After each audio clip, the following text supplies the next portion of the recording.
आइए देखते हैं, मजा आएगा। राधिका, मिठुन हिमंता बिस्वा शर्मा को लेकर जो आपके आसाम के मुख्यमंत्री हैं, बीजेपी के संसदीय बोर्ड ने बुकलेट जारी की थी 16 पन्नों की। हिमंता बिस्वा शर्मा को पानी घोटाले का सबसे बड़ा किंगपिन बताया था संसदीय बोर्ड ने आपके, वो मुख्यमंत्री हैं आपके। के खिलाफ कंप्लेंट जारी करी जिसकी वजह से वो जेल गए, उसके बाद उनके साथ गठबंधन कर दिया। सवाल करिए ना उनसे। आज यहाँ पे बैठ के वो हमारे को कोस रहे हैं, उनके प्रवक्ता, उनके नेता तो जेल इसीलिए गए ना क्योंकि कांग्रेस पार्टी ने कंप्लेंट करी थी। अनिल चौधरी प्रदेश अध्यक्ष थे जो जाके लिख के कंप्लेंट करके आए थे। क्या हमने कंप्लेंट करी थी? शुभेंदु अधिकारी भ्रष्टाचारी है या सदाचारी है?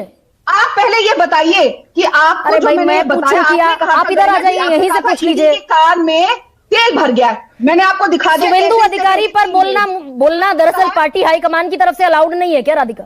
क्यों नहीं है? क्यों नहीं है? कैमरे पर रिश्वत लेते पकड़े गए थे ना। हो सकता है आपका हाईकमांड आपको कंट्रोल करता हो कि आपने हमसे बंद कीजिए राधिका छेड़ा को, हटाइए साइड कीजिए। प्रतिपक्ष का नेता रिश्वत लेता वो पकड़ा जाएगा, बीजेपी में जाएगा, सदाचारी हो जाएगा। अजीत पवार 70,000 करोड़ के घोटाले के आरोपी थे, नेचुरली करप्ट पार्टी थी, आपके साथ गए, पाक साफ हो गए। हसन मुशर्रफ पाक साफ हो गए। नाम गिनवाती जाऊं, हिमंता बिस्वा शर्मा पाक साफ हो गए, और गिनवाऊं, नवीन जिंदल पाक साफ हो गए, प्रताप सरनाईक, हिमंता बिस्वा, हसन मुशर्रफ, भावना गवली, यामिनी यादव, सीएम रमेश, रनिंदर सिंह, संजय सेठ, शुभेंदु अधिकारी, के गीता, छगन भुजबल, कृपा शंकर सिंह, दिगंबर कामत, अशोक चव्हाण, नवीन जिंदल, सब पाक साफ हो गए, सबके केसेस बंद हो गए। तो लेने के देने पड़ गए। मेरे ऊपर आप कुछ भी बोल दीजिए, आपको मैंने एक एक करके हर एजेंडा ब्रेक किया। इस देश की सबसे काबिल एजेंसी कह रही है कि ममता बनर्जी चोरी के, कोयला तस्करी के अवैध पैसे से ममता बनर्जी चुनाव लड़ती है। तो बहुत बड़ा आरोप है ममता बनर्जी पर। आज जो इस देश ने देखा, टेलीविजन पे देखा, एक चुनी हुई मुख्यमंत्री किस तरीके से जहां पे भ्रष्टाचार की जांच हो रही है वहां पर जाके गुंडागर्दी कर रही है अपने राज्य की पुलिस को ले जाके। और ये पहली बार नहीं है, आपको याद होगा जब संदेश खाली वाला इंसिडेंट था तब इन्होंने ईडी पे बलात्कार के भी चार्जेस लगाए थे। तब भी राज्य की सरकार को और इनकी पुलिस को कोर्ट ने ही, अभी ये बात कर रहे थे कोर्ट सवाल करती है, तो कोर्ट ने ही इन पे सवाल किए थे। सीबीआई को ये बंधक बना चुके हैं। जब इस स्पेसिफिक इंसिडेंट पर आइए ना राधिका। ईडी कह रहा है कि ममता बनर्जी कोयला तस्करी के पैसे से चुनाव लड़ती हैं। गोवा में कोयला तस्करी का पैसा ममता बनर्जी ने इस्तेमाल किया। क्या आपने ईडी की प्रेस रिलीज पढ़ी है? नहीं हाँ, बिल्कुल पढ़िए। क्या लिखा है उसमें? उसमें साफ तौर से ईडी ने लिखा है ये कोई पॉलिटिकल रेड नहीं है, ये जिसके ऊपर रेड हो रही है ये कोई आज का तो केस है नहीं। आप भी जानती है कब से चल रहा है इलीगल माइनिंग, मनी लॉन्ड्रिंग और हर चीज का सबूत बतौर सबूत अवैध कोयला खनन, मनी लॉन्ड्रिंग का केस चल रहा है ईडी के पास। आईसीआईआर है, एफआईआर है, ट्रेल है, पैसा है। और आप जिस शुरुआत में बात कर रही थी कि दायां बायां हाथ है, अभिषेक बैनर्जी सिर्फ दाएं बाएं हाथ, नाक कान पैर नहीं है, वो उनके भतीजे भी हैं, सगे भतीजे भी हैं, साथ में उनकी डॉटर इन लॉ की भी इंक्वायरी हो चुकी है और ये केस कंटिन्यूअस चल रहा है। दरअसल यही तो राधिका, यही तो मैं आपसे सवाल पूछने वाली हूँ कि भाई 2021 का बंगाल का विधानसभा चुनाव आया, मामला तो दरअसल ये 6 साल पुराना है। 21 का बंगाल का चुनाव आया तब खूब शोर मचा, कोयला सिंडिकेट का पैसा है टीएमसी के पास। अब जब 26 का चुनाव आया तो ये मामला, ये बोतल से जिन फिर बाहर निकल गया। भाई 4 साल ईडी के अधिकारी कान में तेल डालकर सो रहे थे क्या? ये तो कंटिन्यूस चल रहा है। अगर आपको लग रहा है कि सब तेल डाल के सो रहे थे, मुझे लगता है कहीं आप तेल डाल के ना सो रहे हो। रिसर्च करिए अच्छे से, ये कंटिन्यूस चल रहा है, इस पे कार्रवाई चलती आ रही है। खाओ मां कसम।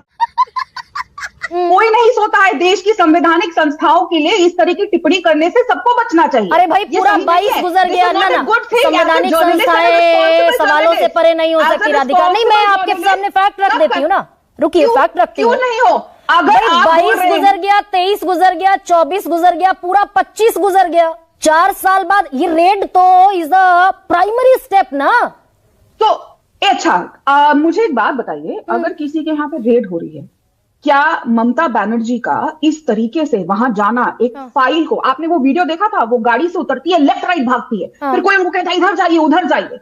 एक औरत इस तरीके से भाग रही है एक आईपैक कंपनी के ऑफिस पे। ईडी साफ तौर पे ये कह चुकी है, फिर बोल रही हूं मैं, उनकी प्रेस रिलीज में है, इसका कुछ भी ममता बनर्जी या उनकी पार्टी से लेना देना नहीं है। मतलब ईडी इतनी मासूम है? आप प्रेस रिलीज को, प्रेस रिलीज को भाई गीता मान लूं, मैं रामायण मान लूं, रामचरितमानस मान लूं, प्रेस रिलीज को, तो मतलब ईडी इतनी मासूम है? राधिका जवाब दीजिए, सवालों से मत भागिए। मैं दे रही हूँ। ईडी इतनी मासूम है कि ईडी को नहीं पता कि यही फर्म जिस पर छापेमारी हो रही है ये सारा चुनावी मैनेजमेंट टीएमसी का करती है। कि जो ममता बनर्जी एक फाइल को ऐसे अपने सीने से लगाकर सारी संवैधानिक संस्थाओं को, कॉन्स्टिट्यूशनल चीजों को नरकिनार कर ईडी से लड़ते हुए एक ऑफिस में जाती है जहां पे ईडी रेड कर रही है, जाती है ना कोर्ट। अब इसका मतलब आपके लिए वो जो महिला, वो जो मुख्यमंत्री जो घुसपैठियों के आगे आके खड़ी हो जाती है, बलात्कारियों को बचाने के लिए खड़ी हो जाती है, आज जिस तरीके से आईपैक को बचाने आके खड़ी होगी और ऐसे वो कागजों को पकड़ी हुई, बौखलाई हुई, बहराई हुई वहां पे उतरी, आप कह रही है कि वो जो कह रही है वो गीता है, वो अरे भाई ईडी ने एक चुने हुए मुख्यमंत्री को गलत आरोपों में नाप दिया। आज राधिका खेड़ा जवाब देकर जाए इस बात पर। ममता बनर्जी चोरी करके डॉक्यूमेंट्स की ले गई, इसी देश में हुआ ना। अब आप जवाब, अब सवाल सुनेंगे नहीं राधिका, सुन लीजिए ना। बस एक सवाल है, उसके बाद इसी आपकी काबिल एजेंसी ने इस देश के एक चुने हुए मुख्यमंत्री को नाप दिया, 5 महीने जेल में रखा, हाईकोर्ट ने बरी कर दिया।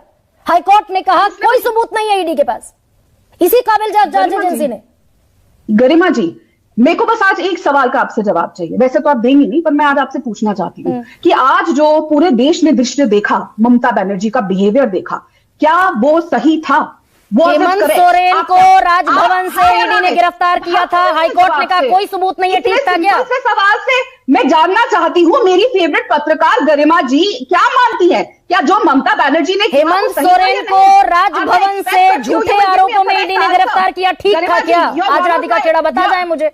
गरिमा ji, you are one of my favourite journalist, आप सीधा सवाल करती है। मैं आज आपसे बस एक ही सवाल जानना चाहती हूँ, उसके बाद मैं सारे जवाब दूंगी कि आज जो ममता बनर्जी ने देश को दिखाया, जो तांडव किया उन्होंने, जो तरीके से उन्होंने बिहेव किया, क्या वो सही था या गलत था? गलत था। गलत था। तो फिर अब मुझे बताइए, चुने हुए मुख्यमंत्री हेमंत सोरेन को राजभवन से अरेस्ट किया गया, अवैध जमीन अधिग्रहण का मसला, हाईकोर्ट ने तमाचा लगाया इन्फोर्समेंट डायरेक्टरेट के मुंह पर, कोई साक्ष्य नहीं है। ईडी ने गलत किया था, सही किया था? शारदा नारदा घोटाला, कोयला तस्करी, हवाला नेटवर्क, आईपैक के दस्तर से दस्तावेज उठाए जा रहे थे, चेकिंग हो रही थी, 10 जगहों पे रेड पड़ी। हेमंत सोरेन पर दिक्कत है ना राधिका, नहीं बोल पाएंगी ना? क्यों नहीं बोल पाऊंगी? गलत किया था ईडी ने, सही किया था? जहां पे भाई पहली बात तो मैं ईडी की प्रवक्ता नहीं हूं। मैं यहाँ पे उस बात पे सवाल उठा रही हूँ, ईडी क्या करती है, वो कोर्ट जाती है, कोर्ट उसको क्या कहती है, वो कोर्ट जाने और 10 बार आप प्रेस रिलीज का गुणगान कर चुकी हैं, जिस शारदा नारदा स्टिंग घोटाला, जिस शारदा नारदा स्टिंग का जिक्र कर रही है, उसका आरोपी शुभेंदु अधिकारी आपका सबसे बड़ा नेता है, कैमरे पर रिश्वत लेते पकड़ा गया था। कहिए भ्रष्टाचारी आपकी पार्टी में भी है क्या? ममता बनर्जी कोर्ट गई? शुभेंदु अधिकारी कैमरे पर रिश्वत लेता हुआ पकड़ा गया था, आपका सबसे बड़ा नेता है बंगाल में। इस बात के ऊपर कहिए भ्रष्टाचारी है, कोर्ट ने संज्ञान नहीं लिया। ठीक है राधिका, ठीक है, ओके ओके फाइन। आपने मुझसे बहुत प्यार से एक सवाल पूछा, मैंने बहुत प्यार से आपको जवाब दिया। It should not be happen at all what happened in Bengal today. वो सही नहीं था। मैंने आपसे जवाब पूछा, जो झारखंड में ईडी ने किया था, सही किया था, गलत किया था? राधिका खेड़ा जवाब नहीं। अगर राधिका खेड़ा ने शारदा नारदा स्टिंग का जिक्र किया, उस स्टिंग ऑपरेशन में आज की तारीख में बीजेपी का बंगाल का सबसे बड़ा नेता शुभेंदु अधिकारी कैमरे पर रिश्वत लेता पकड़ा गया था। वो भ्रष्टाचारी आपका सबसे बड़ा नेता है। खैर मित्रा, और मैं लेकिन आपके पास इस सवाल के साथ आ रही हूं, भाई भूपेश बघेल के मामले में कुछ नहीं है, वो भी खुले घूम रहे हैं। 508 करोड़ का मामला उनके खिलाफ बना विधानसभा चुनाव से ठीक पहले। हेमंत सोरेन बरी होकर बाहर आ गए, पूरी आम आदमी पार्टी बाहर घूम रही है। राहुल गांधी के खिलाफ चार्जशीट एक्सेप्ट नहीं हुई। सबसे पहले तो आपके जो प्रवक्ता है उनको मैं बनाना चाहता हूं कि 2012-2014 के टाइम पे तो वो लोग ने सबको खराब बोल दिया था, सबको, सोनिया जी से लेके सबको। वो लोग को लगा जो भी एलिगेशन देते थे वही सच है। तुम्हें शर्म है? कुछ शर्म आया है? तो एनीवेज, जब घूम के आते हैं उनपे तब उनको याद आता है, आते हैं मुद्दे पे। देखिए, आप लोग देखेंगे एक मूवी आने वाला था विजय जी का, उसको बैन कर दिया आज, और उसके बदले में आज बीजेपी ये आज एक ब्लॉकबस्टर दे दिया, बंगाल में पैन इंडिया मूवी बना दिया। गरिमा जी, आपने पूरी हिस्ट्री बोल दिया, मैंने आपको थोड़ा और पीछे लेके जाता हूं। ये जो शारदा नारदा, इसके पीछे 2014 से चल रहा है गरिमा जी। 2014 में ये सुप्रीम कोर्ट के अंडर सीबीआई और ईडी के पास पहुंच गया था, लेकिन कुछ हुआ नहीं है। हम लोग जानते हैं कि बंगाल में टीएमसी के बहुत सारे नेता, ये तो आपके पास तस्वीर है, वीडियो है कि करोड़ों रुपया पकड़ा गया है। लेकिन कुछ हुआ नहीं है। 10 साल के ऊपर हो गया लेकिन कुछ नहीं होता है। जब भी कभी इलेक्शन आता है, ये जो आपने बोला है कि जब ऑपोजिशन के ये मुद्दे बनाने के लिए ये लोग करते हैं कि इलेक्शन के पहले ये लोग को दिखाना है कि भैया मैंने कुछ करूं। शुभेंदु अधिकारी का नाम तो आप ले ही लिए हैं, मैं तापस राय का भी नाम लेना चाहता हूं। तापस राय जी तृणमूल में मंत्री थे और बड़े पोस्ट में थे। जस्ट 2024 के इलेक्शन के ठीक पहले उनके ऊपर ईडी का छापा हुआ। 2 दिन बाद वही जो बीजेपी ने उनको बोला कि भैया ये चोर है, जो शुभेंदु अधिकारी ने आपके कैमरा में बोला ये तापस राय चोर है, वो 2 दिन बाद बीजेपी ज्वाइन कर लिए और नॉर्थ कैलकाटा में कैंडिडेट भी हो गए और उसकी सबसे बड़ी विक्टिम है अधिकारी प्रचार कर रहे। कांग्रेस तो उसकी सबसे बड़ी विक्टिम है। अशोक चव्हाण से लेकर कितनी पूरी कांग्रेस खाली हो गई भाई। तो इसलिए तो मैं बोल रहा हूं कि मैडम ये ईडी सीबीआई का जो चीज है ना, देखिए वो ये लोग करते हैं, ये लोग के पास यही है, वो लोग केज पैरेट हम लोग को बोलते हैं, लेकिन उदाहरण देख लीजिए 2014 के बाद ED CBI is a cage parrot in the hands of BJP और ये लोग यही कर रहे हैं। ये इलेक्शन के पहले नहीं तो आपने बोला ना 2021 से 2022 2023 के एंड में हुआ था। लोकसभा इलेक्शन के पहले होता है। अब 2024 के बाद कुछ नहीं हुआ, 2025 में पूरा नहीं हुआ, अभी 2026 में हो गया। झूठ है तो यही तो है ना। और ये क्योंकि इसको दिखाना है कि देखिए कांग्रेस पार्टी संडे से मनरेगा जो बंगाल का इश्यू है, 100 दिन का काम, जो इश्यू पे लोगों का पैसा नहीं मिला है, नौकरी नहीं मिल रहा है, उसको लेके कांग्रेस पार्टी रास्ते पे है, होने वाला है। इस मुद्दे को हटा दो और ये जो ब्लॉकबस्टर पैन इंडिया स्टोरी बना दिया पूरा मीडिया के लिए कि एक प्राइवेट इंडिविजुअल, प्राइवेट कंपनी के ईडी ने रेड किया। मैं देखना चाहता हूं इसमें कहानी और भी है क्या? आप कह रहे हैं डेविएट करने की कोशिश होने वाला है, तो अगर इसमें कहानी ये भी है क्या कि दरअसल भारतीय जनता पार्टी ममता बनर्जी की तैयारियों से इनसिक्योर है? अखिलेश यादव आपके साथ खड़े हुए हैं उत्तर प्रदेश में, वो कह रहे हैं कि ये पहला प्रमाण है कि ममता बनर्जी वेस्ट बंगाल जीतेंगी। देखिए वो तो अखिलेश जी क्या कहेंगे और बंगाल का इलेक्शन कैसे लड़ा जाएगा वो दूसरी बात है। हम लोग बंगाल में देखिए 2012 तक ममता जी हमारे साथ थे, एकदम नहीं, वो हमारे साथ है ही नहीं, हम उनके साथ नहीं है। हम चाहते हैं कि उनको हराए, ये कांग्रेस की स्ट्रेटेजी है, सिंपल एज दैट। ठीक, हम लोग 2016 में भी ट्राई किए, अभी 2021 में और मनरेगा को लेकर आप 2026 में निकलने वाले थे, ये डेविएशन प्रोसेस है। राधिका लेकिन एक मिनट गरिमा जी, एक बहुत जरूरी फैक्ट चेक। यहाँ पे बार बार आप लोग बोल रहे हैं कि कार में तेल भर गया, क्या हो गया। 21 नवंबर 2025 ईडी की सबसे बड़ी raid West Bengal Jharkhand illegal coal mining and laundering syndicate पे 12 दिसंबर 2025 तब भी हुई है। तो ये कहना कि ओहो अभी जनवरी आया, कार में तेल पड़ा हुआ था, ये कंटिन्यूस प्रोसेस है जिससे मैं कह रही थी। और आपने जो बोला ना कंटिन्यूस प्रोसेस, ये भी तो है राधिका कि अजीत पवार ने छोड़ा अपना, अजीत पवार ने शरद पवार को छोड़ा, इधर आ गए, पाक साफ हो गए।